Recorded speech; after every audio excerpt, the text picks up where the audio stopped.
The last line. The Nexeri Empire's warships emerged from hyperspace like a swarm of metallic locusts, their silver hulls reflecting the distant starlight. On the bridge of the EDF Intrepid, Captain Sarah Chen watched the tactical display with steady eyes, her weathered face illuminated by the holographic projections. Humanity's last defensive line, 50 ships against an armada of hundreds, was all that stood between Earth and total subjugation. Multiple hostile signatures detected, Lieutenant Park announced, his voice steady despite the gravity of the situation. They're deploying in attack formation Delta. Sarah nodded, a grim smile playing at the corners of her mouth. The Nexeri always used the same formations, the same tactics. Their technological superiority had made them predictable, arrogant. That would be their undoing today. The enemy fleet approached with mechanical precision, their ships moving in perfect synchronization. Each vessel was a masterpiece of engineering, with crystalline structures that channeled energy in ways human science barely understood. But understanding wasn't necessary for what Sarah had planned. All ships, execute Operation Firebreak, she commanded. Remember your training. Remember Earth.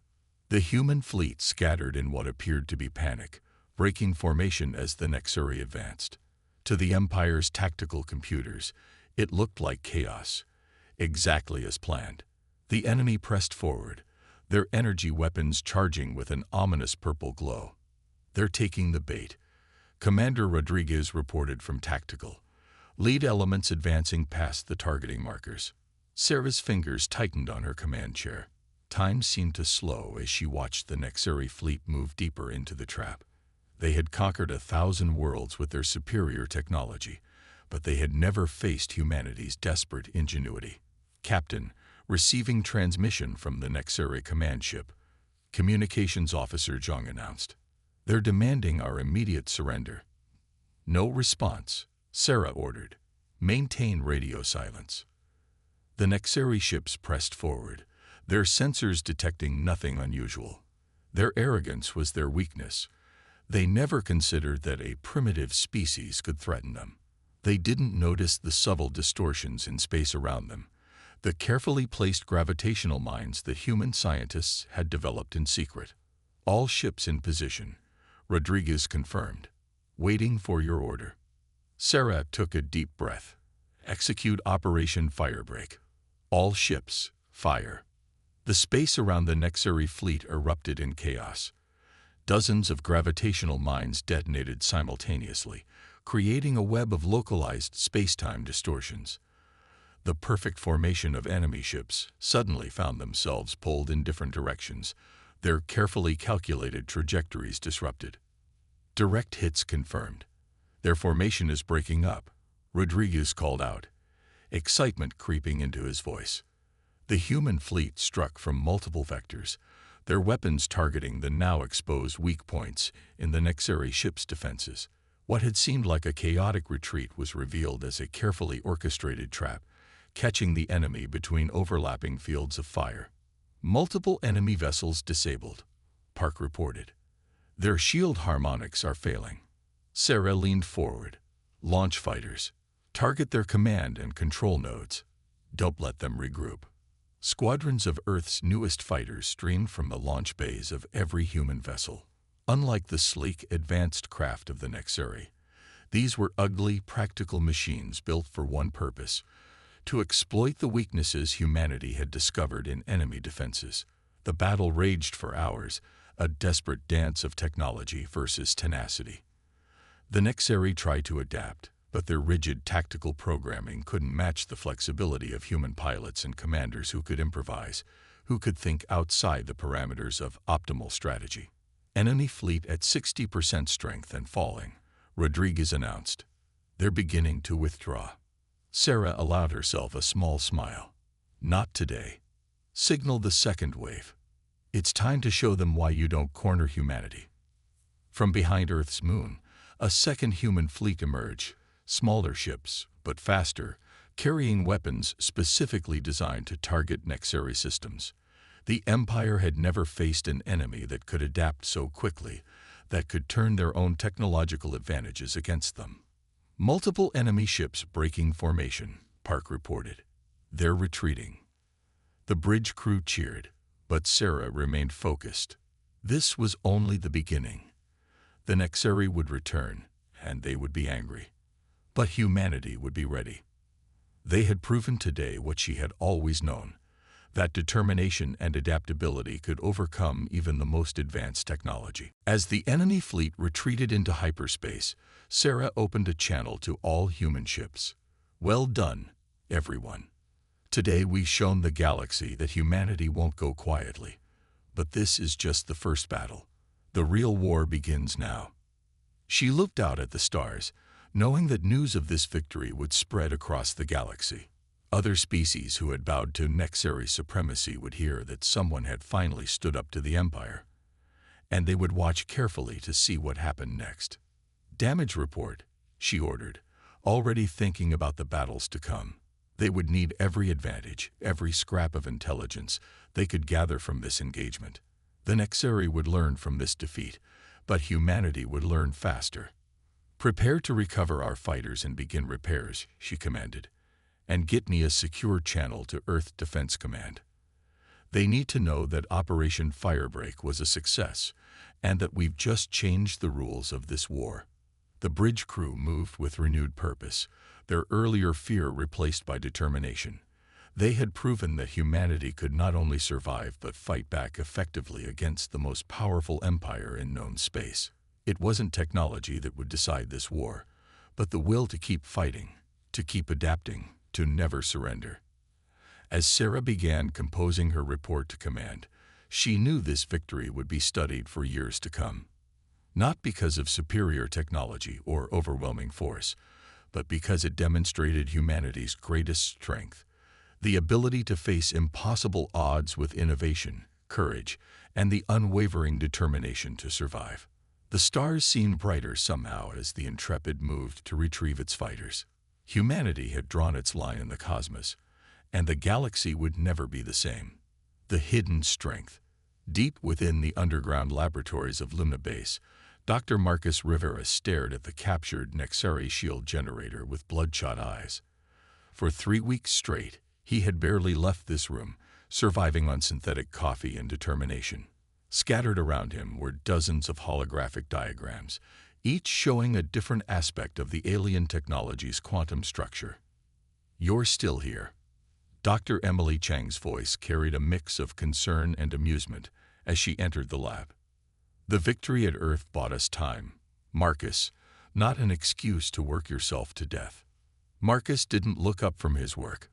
"They'll be back, Emily. And next time, they won't underestimate us. We need to understand this technology before that happens."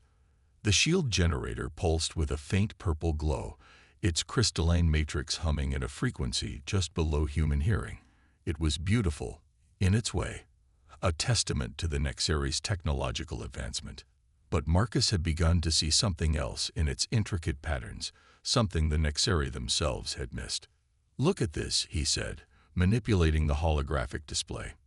The Nexeri built their shields using quantum-locked crystalline matrices. Perfect, stable, incredibly powerful. But that very perfection is their weakness. Emily moved closer, her eyes narrowing as she studied the display. "What do you mean?" "They designed these systems to be unchanging, unbreakable," Marcus explained, excitement creeping into his tired voice. "But quantum systems aren't meant to be static. They're meant to flow, to adapt." The Nexeri forgot that in their pursuit of perfection. He pulled up another diagram, this one showing the aftermath of the Battle of Earth. "Look at how their shields failed during the battle. When our gravitational mines disrupted space-time around their ships, their shield matrices couldn't adapt fast enough. They shattered instead of bending." Emily's eyes widened as she began to understand. "And you think we can do better?" Marcus finally looked up, a fierce grin on his face. "I know we can. We don't need to match their level of technological advancement. We just need to understand the principles behind it and apply them in our own way." He gestured to a series of experimental devices arranged on a nearby workbench. Each one contained a fragment of salvaged Nexari crystal, but modified with human-designed quantum processors. I've been testing a new approach. Instead of trying to create perfect, stable shield matrices, we're building adaptive ones. They're weaker in terms of raw power, but they can change and evolve in response to attacks. "Show me," Emily said, pulling up a chair. Marcus activated one of the test devices. A small shield bubble formed above it, shimming with an iridescent light that shifted between blues and purples. "Watch this," he said, picking up a small energy projector. He fired a burst of energy at the shield. Instead of trying to block it completely, the shield rippled and flexed, absorbing and redirecting the energy. Each subsequent shot was met with a different response as the shield learned and adapted. "It's beautiful," Emily breathed. "But can we scale it up?" "That's where I need your help," Marcus admitted. "The quantum processing requirements for a ship-sized shield would be enormous. But if we can crack that problem, we could change the entire nature of this war," Emily finished. She was already pulling up design schematics on her tablet. "I have some ideas about distributed quantum networks. If we linked multiple processors together." For the next several hours, they worked together, bouncing ideas back and forth. Other scientists and engineers joined them, drawn by the excitement of a potential breakthrough. This was humanity's true strength, not just individual brilliance, but the ability to collaborate, to build on each other's ideas. As word of their progress spread through Luna Base, the atmosphere began to change.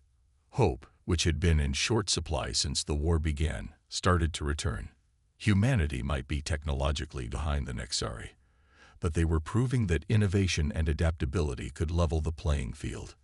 Admiral Chen, newly promoted after her victory at Earth, visited the lab personally when she heard about the breakthrough.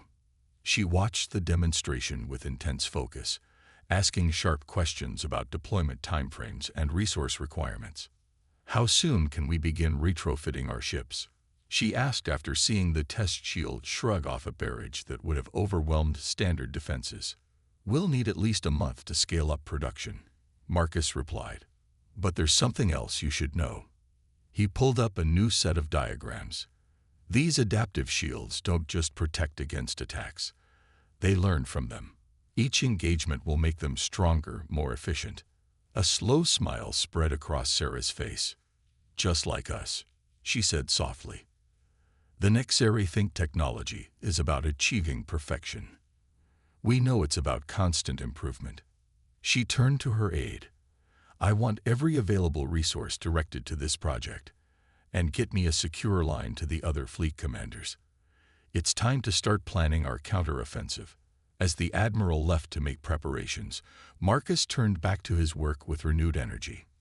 The Nexari had made a critical mistake in their assessment of humanity. They saw a technologically inferior species and assumed that meant weakness. They didn't understand that humans had spent their entire history adapting, improving, finding ways to overcome superior forces. "Emily," he called out to his colleague who was deep in calculations, "I think I know how we can reduce the processing load by another 30%. She looked up, raising an eyebrow. "Show me." Together, they dove back into their work. Outside the lab, Luna Base hummed with activity as production facilities began tooling up for the new shield systems. Humanity had found its edge in this war, not by matching Nexari technology, but by transforming it into something new. The stars above the lunar surface seemed to shine with new possibility. The next time the Nexari came, they would find a very different humanity waiting for them. The counterstrike. Colonel James Okonjo stood at the helm of the EDF Shadow, watching his small fleet of stealth cruisers slip through the darkness of the Arcturus sector. 6 ships, recently retrofitted with the new adaptive shield technology, represented humanity's first major offensive against the Nexari Empire. Their target, the massive shipyards of Nexus Prime, where the Empire constructed their most advanced warships. "Status report," he commanded, his deep voice barely above a whisper despite the fact that sound couldn't travel in space. "All ships maintaining stealth configuration. Lieutenant Maya Patel responded from her tactical station. Adaptive shields are running in passive mode, just as Dr. Rivera designed. The Nexari detection grid hasn't spotted us. James nodded, satisfaction evident in his stern features. The mission had seemed impossible when first proposed, sneaking the strike force past the most heavily defended Nexari installation outside their home system. But impossibility had become humanity's specialty. Signal from the Hyperion, Maya announced. They've completed their sensor sweep of the outer defense perimeter. Commander Wilson reports multiple blind spots in their coverage, just as our intel suggested. Overconfidence, James murmured. They still think no one would dare attack them here. He straightened, addressing his bridge crew. That changes today. All ships, initiate Phase 1. The human fleet split into 3 pairs, each group targeting a different approach vector to the shipyards. They moved with precision born of months of training, their modified engines running cool and quiet. The new shield technology didn't just protect them. It actively absorbed and masked their energy signatures. As they drew closer to their target, the true scale of Nexus Prime became apparent. Massive construction docks stretched for kilometers, skeletal frameworks of partially completed warships suspended in space like mechanical constellations. Nexari worker drones buzzed between projects, their movements precise and predictable. Enemy patrol approaching, Maya warned. 1,000 kilometers, bearing 035. James watched the tactical display as a Nexari cruiser passed near their position. The enemy ship's sensors swept across them, but the adaptive shields shifted and flowed, bending the scanning beams around their hulls. They're past scanning range, Maya reported after a tense moment. We're still undetected. Begin Phase 2, James ordered. Deploy the packages. From each human ship, small objects detached and drifted toward different sections of the shipyard. They looked like debris, indistinguishable from the countless pieces of construction material floating around the facility. But each one contained a surprise that would change the course of the war. All packages in position, Maya confirmed. Awaiting your command. James took a deep breath. Once they initiated the next phase, there would be no turning back. He thought of Earth, of the billions counting on them to prove that humanity could do more than just defend. Execute Phase 3. The debris suddenly came to life. Each package split open, revealing swarms of microscopic robots, another innovation born from studying captured Nexari technology. But where the Empire used drones for simple construction tasks, humanity had created something far more ambitious. The nanobots spread through the shipyard systems like a digital virus, rewriting security protocols and corrupting construction parameters. Alarms began blaring across the facility as the Nexari realized something was wrong, but by then it was too late. Multiple targets acquired, Maya announced, her voice tight with controlled excitement. The nanobots have compromised their primary defense grid. All ships power up weapons, James commanded. Show them what we can do. The human fleet decloaked simultaneously, their adaptive shields shifting from stealth mode to combat configuration. Energy weapons powered up, targeting the now vulnerable construction base with surgical precision. The Nexari response was immediate but disorganized. Their automated defense systems were fighting against themselves, compromised by the nanobots. Their patrol ships turned to engage, but found themselves facing an enemy that could predict and counter their standardized tactics. First wave of targets destroyed, Maya reported as human weapons fire tore through the shipyard. Secondary explosions detected in multiple construction bays. James allowed himself a grim smile. Begin broadcast. A message began transmitting on all frequencies, in both human language and Nexari data formats. Your technology is no longer your advantage. Your perfection is your weakness. Humanity is coming. The battle lasted less than an hour. When it was over, the pride of the Nexari shipbuilding capability was in ruins. Dozens of nearly completed warships were destroyed or heavily damaged. More importantly, the nanobots had transmitted the complete technical specifications of the facility back to Earth before self-destructing. Mission accomplished, Maya announced, allowing pride to color her voice. All ships report minimal damage. The adaptive shields performed better than projected. Send word to Admiral Chen, James ordered. Operation Checkmate is a success. And add a personal note. Tell her the Nexari just learned that copying our technology won't help them. By the time they understand how we did this, we'll have moved on to something new. As the Shadow and its sister ships prepared to jump to hyperspace, James looked back at the burning shipyard. The Nexari had thought their superior technology made them invincible. They were learning, painfully, that technology was only as good as the creativity and adaptability of those who wielded it. Plot course for Rendezvous Point Delta, he commanded. And someone tell Dr. Rivera his shields just changed the rules of engagement. Again. The human fleet vanished into hyperspace, leaving behind a monument to the Empire's first taste of real defeat.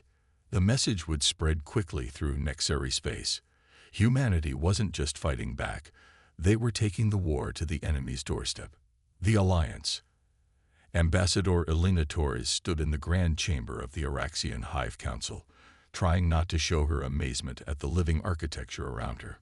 The walls pulsed with bioluminescent patterns, organic technology far different from both human engineering and Nexari crystalline systems. Before her, the Araxian council queens towered in their alcoves, their iridescent carapaces reflecting the soft light. You come before us with bold claims, human. First Queen Cathera's thoughts resonated directly in Elena's mind, the telepathic translation making her antennae quiver. The Nexari Empire has ruled unchallenged for millennia. Yet you speak of victories against them.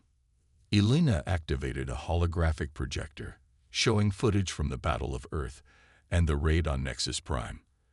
We don't just speak of victories, honored queens. We deliver them. The Nexari are not invincible. They never were. They simply convinced everyone else that they were. The council queens stirred, their compound eyes reflecting the holographic battles. Second Queen Zarina leaned forward. Your species fights with unexpected methods. You take their strength and turn it against them. That's what humanity does best, Elena replied. We adapt. We innovate. And now we're offering you the chance to do the same. An alliance between our peoples could combine your biological mastery with our adaptive technology. Together, we could do more than just resist the Nexari. We could defeat them. The chamber hummed with the subsonic communication of the queens. Third Queen Melixa's thoughts carried a tone of skepticism. The Nexari will retaliate against any who stand with you. Why should we risk our hive worlds? Elena's response was firm. Because they'll come for you eventually. The Nexari don't allow any civilization to advance too far. You've already felt their pressure to limit your biological research, haven't you? The silence that followed told her she'd struck a nerve. The Araxians had indeed been forced to restrict their development of new biotechnology under Nexari guidance. Their civilization, based on organic growth and adaptation, was fundamentally threatened by the Empire's rigid control. We have something to show you, Elena continued, nodding to her aide. Dr. Rivera's latest project appeared in the hologram. A hybrid system combining Araxian biocircuitry with human adaptive shields. This is just a theoretical model, but with your expertise, we could make it reality. Imagine shields that don't just adapt, but evolve. Weapons that learn and grow stronger with each engagement. The Queen's antennae quivered with interest. Fourth Queen Nitera's thoughts rang clear. You've studied our technology. We study everything. Elena smiled. It's another human trait. We see potential where others see limits. The Nexari think biology is messy, unpredictable. We think that's exactly what makes it powerful. First Queen Cathera rose, her massive form casting shadows across the chamber. You speak of revolution, human. Of changing the very balance of power in the galaxy. Such things are not done lightly. No, Elena agreed. They're done because they must be done. The Nexari's defeat at Earth proved they can be fought. Their loss at Nexus Prime proved they can be hurt. But to truly win this war, We need allies who understand that perfection isn't about being unchanging. It's about being able to adapt and grow. The queens communed silently for several minutes, their thoughts closed to Elena. She waited patiently, knowing this moment could change the course of the war. The Oraxians weren't the only species watching humanity's resistance with interest, but they were perhaps the most important. Their biological technology could open up entirely new avenues of advancement. Finally, First Queen Cthera spoke again. We have reached consensus. The Oraxian hives will join your alliance, Ambassador Torres. Our bioengineers will begin working with your scientists immediately. Elena bowed deeply. The people of Earth thank you, honored queens. Together, we'll show the galaxy that true strength lies in diversity and adaptation, not in rigid perfection. There is something else, Second Queens, Rena added. Word of your victories has spread further than you know. Other species watch and wait. The Meridian Collective, the Quantum Concordat, they all see what you have achieved. They begin to question what they once thought impossible. Then let them watch what we accomplish together, Elena replied. Every victory will show them that resistance is possible, that the future belongs to those who dare to change it. As she left the chamber, Elena's mind was already racing with possibilities. The Oraxians' mastery of biological technology would revolutionize their adaptive systems. More than that, their alliance would show other species that unity was possible, that different approaches to technology and life itself could work together. She contacted Admiral Chen's flagship as soon as she returned to her shuttle. The Oraxians are with us, she reported, and they bring news of others who might follow. Sarah's voice carried a note of satisfaction. Well done, Ambassador. I'll inform Colonel Okanjo to begin integrating Oraxian bioships into our strike force planning. The Nexeri are about to learn that the galaxy is far more diverse and far more dangerous than they ever imagined. As her shuttle lifted off from the organic spaceport, Elena watched the bioluminescent cities of the Oraxian hive world pulse with energy and life.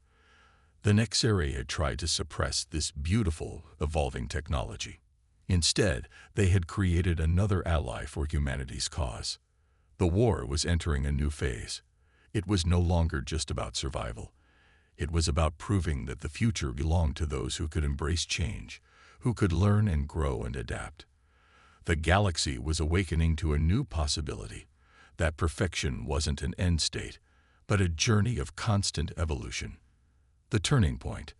The combined fleet emerged from hyperspace at the edge of the Nexeri home system, a sight unprecedented in the Empire's history. Human warships flew alongside Oraxian biovessels, their hybrid shields pulsing with both quantum energy and organic patterns. Ships from the Meridian Collective and the Quantum Concordat had joined them, each bringing their own unique technologies to the Alliance. Admiral Sarah Chen stood on the bridge of the newly commissioned EDF Defiance, the first warship to fully integrate human, Oraxian, and captured Nexeri technology. Dr. Rivera and a team of Oraxian bioengineers had worked for months to perfect the synthesis, creating something entirely new. All fleet elements reporting ready, Commander Rodriguez announced. The Oraxian hive ships are in position. Colonel Okanjo's strike force is awaiting your signal. Sarah studied the tactical display, where the Nexeri home fleet was scrambling to respond to their arrival. The Empire had never expected enemies to reach their core systems. Their defenses, while formidable, were designed to project power outward, not defend against a major assault. Send the transmission, she ordered. The message went out on all frequencies, in all languages of the Alliance. To the Nexeri Empire, your age of dominance is over. You sought perfection in stasis, in control, in the suppression of change. But the galaxy is not meant to be frozen. It is meant to grow, to adapt, to evolve. Surrender now, or face the consequences of your rigidity. The response was exactly what they expected. A massive surge of Nexeri warships powering up their weapons. The Empire would never surrender. They couldn't even comprehend the possibility. All ships, execute Battle Plan Prometheus. Sarah commanded. "Show them what true evolution looks like." The Alliance fleet split into its component elements, each playing to its strengths. Human ships, led by Colonel Okonjo, engaged the enemy directly, their adaptive shields learning and evolving with each exchange of fire. Orcsian bioships released clouds of microscopic organisms that sought out and infiltrated Nexari vessels, disrupting their crystalline systems from within. Enemy flagship detected. Rodriguez reported. They're deploying some kind of new weapon system. A massive energy surge erupted from the Nexari command ship, a beam of pure destruction that would have annihilated any normal shield. But the Alliance vessel's hybrid defenses responded in ways the Empire had never seen, the shields not just blocking the attack, but absorbing its patterns, learning from it. "Now," Sarah ordered, "deploy the synthesis." Dr. Rivera's greatest creation activated across the Alliance fleet. The hybrid shields began to resonate in harmony, creating a network of quantum biological energy that linked all their ships together. Each vessel's experiences, each adaptation, each lesson learned was instantly shared across the entire fleet. The Nexari found themselves facing an enemy that grew stronger with every passing moment. Their perfect tactics, their superior technology, meant nothing against an opponent that could evolve faster than they could attack. Multiple enemy ships disabled. Rodriguez called out, "Their formation is breaking." Sarah watched as the mighty Nexari fleet, for the first time in their history, began to fall back in disarray. Their rigid command structure couldn't handle an enemy that refused to follow the rules of conventional warfare. Message from the Orcsian flagship, communications reported. Their bioweapons have successfully infiltrated the Nexari defense grid. Their planetary shields are failing. All ships press the advantage. Sarah commanded. But remember, we're not here to destroy them. We're here to teach them about evolution. The battle raged for hours, but its outcome was never in doubt. The Alliance fleet, growing stronger and more coordinated with each passing moment, systematically dismantled the Nexari defenses. Their adaptive technology rendered enemy weapons increasingly useless, while their biological components breached supposedly impenetrable barriers. Finally, a new transmission came from the Nexari capital. Their supreme command, for the first time in their history, was requesting terms. Sarah opened a channel to all ships. The age of the Empire is over, but this isn't about replacing one form of dominance with another. This is about teaching the galaxy a fundamental truth, that strength comes from adaptation, from cooperation, from embracing change rather than fearing it. As the Alliance fleet moved to secure the Nexari capital, she thought about the journey that had brought them here. Humanity had started this war alone, seemingly outmatched by an overwhelmingly superior foe. They had survived not by matching the Empire's technology, but by proving that innovation and adaptability were more powerful than mere technological superiority. "Send word to Earth," she ordered. "Tell them that the war is over, but our real work is just beginning. The galaxy is about to enter a new age, one where different species and technologies work together, where evolution is celebrated rather than suppressed." The stars seemed to shine brighter as the Alliance ships settled into orbit around the Nexari homeworld. Humanity had not just survived. They had changed the very nature of galactic civilization. They had proven that the future belonged not to those who claimed perfection, but to those who never stopped striving to improve. And in that truth lay the greatest victory of all.